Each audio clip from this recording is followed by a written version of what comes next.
wasn't me, Michael. That wasn't me, bro. It was Zeke. I'd get lost. Michael, are you serious? Oh!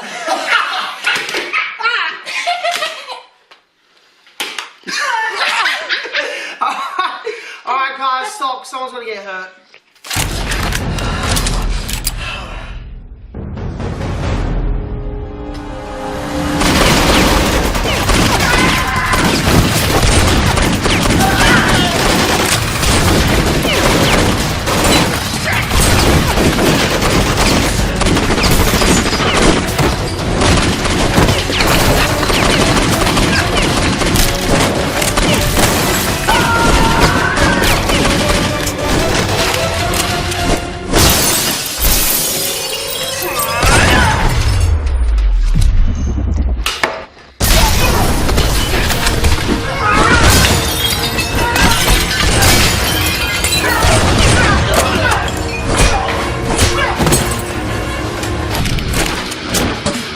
Time, bitch.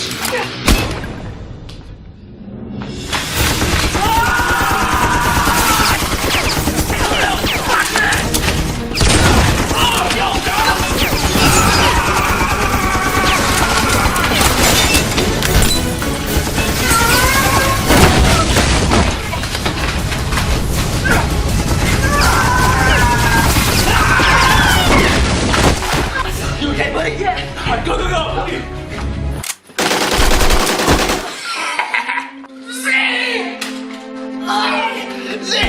I need a medic! Medic!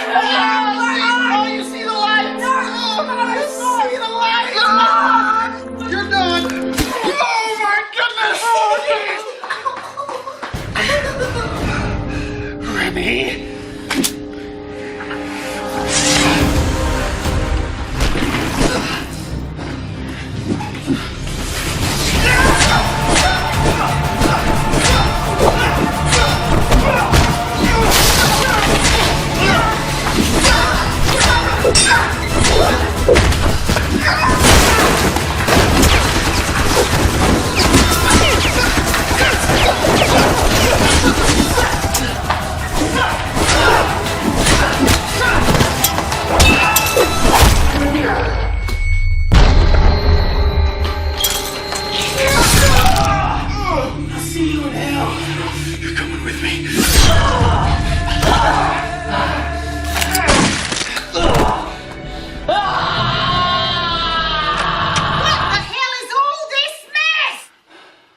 We're just playing Nerf.